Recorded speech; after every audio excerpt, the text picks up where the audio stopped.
Super J and Mad Mike, welcome you guys to another kick-ass video as always. And this time we're going ahead and we're going to review Roadblock Into the Line here, the last pay-per-view of 2016 for the WWE and Raw brand in particular. What more can I say other than that this pay-per-view was garbage? I'm one of the biggest WWE fans out there, and I know Mad Mike is too. And we were totally just disgusted by what we saw today. And we knew that it was a lot of rematches and whatnot. But it was totally garbage. The only high points I saw in the pay-per-view was the first match of the night when the New Day lost their titles, tag team titles, to Sheamus and Cesaro. And I thought, you know what, that was kind of historic because the longest tag team title reign in WWE history was finally to a close. So I thought that was, a good start to the pay-per-view. But then the second match of the night with Braun Strowman and Sami Zayn, I thought was just garbage. It was a stipulation that Sami Zayn had to last 10 minutes against Braun Strowman. And Braun Strowman wasn't even, operating at 20%. You know what I mean? He was like an old grizzly bear out there. He wasn't using his speed. He wasn't using his power or anything against Sami Zayn, and it was just total garbage. They tried to make Sami Zayn look like the underdog that could get his ass kicked for some reason, and just made him look tough. I don't know the reason why. But I thought it was terrible. I'm a big fan of Braun Strowman and Sami Zayn, and I thought they both were misused tonight, and I expect a lot of WWE fans would too. After that, let me get to the Big Cass and Rusev pre-show match, which was worse than the actual, Roadblock Into the Line pay-per-view. Big Cass and Rusev, you expect, two guys that could possibly be world champions someday in WWE on Raw or SmackDown.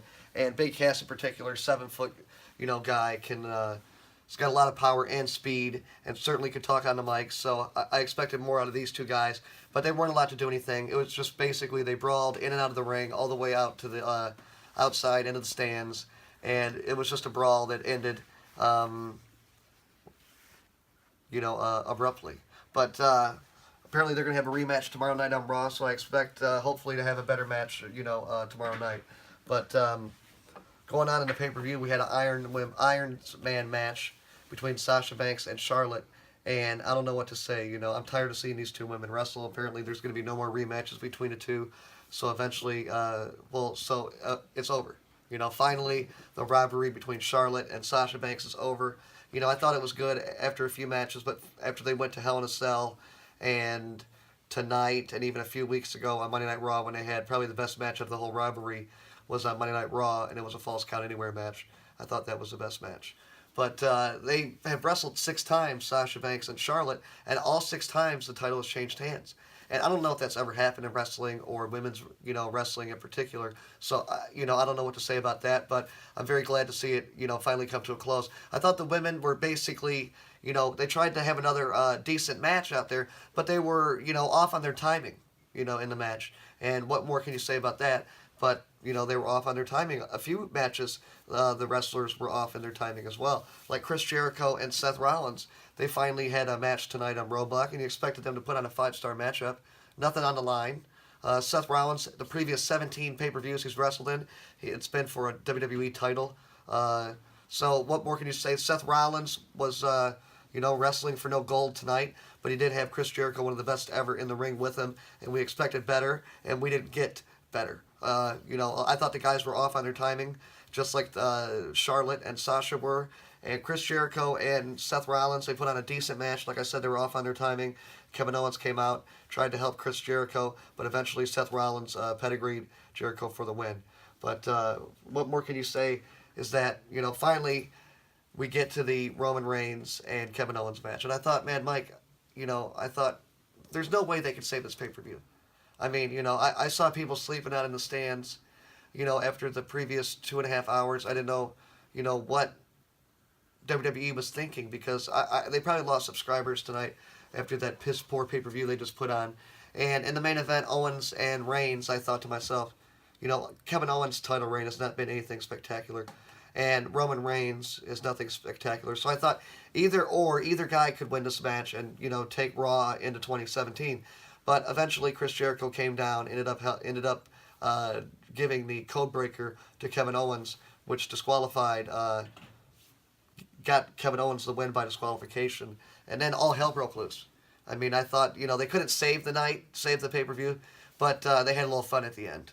Chris Jericho got powerbombed through the commentator's table on the outside of the mat, outside of the ring, by Roman Reigns and Seth Rollins, which was pretty cool. And then all the way out by the entrance stage, they ended up, Seth Rollins and Roman Reigns ended up powerbombing Kevin Owens through that announcer's table, which was pretty damn cool.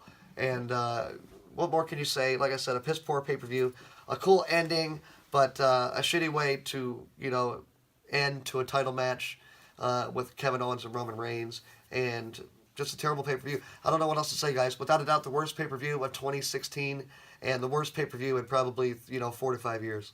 So tell us what you guys think about the pay-per-view, and we're going to go ahead and put some titles on some new wrestlers here tonight, because the New Day finally lost their tag team titles, and Cesaro and Sheamus are the new tag team champions of Raw. So we're going to go ahead and switch those guys around. It's one of the coolest things to having all these wrestlers, when you're able to come down and change the titles when they change hands. I always thought that's pretty cool. But Cesaro and Sheamus, an unorthodox, tag team. Certainly not a tag team that you thought would have won the tag team titles, but what more can you say? A regular tag team could not beat the New Day. You had to have two great singles wrestlers come together like Cesaro and Sheamus to defeat the New Day. And we're also going to put Charlotte as the new women's champion. I don't know how many times I've done it. I guess I've done this 6 times now with Charlotte and Sasha. But what more can you say? 2016 is finally over. Hopefully 2017 is better for Monday Night Raw.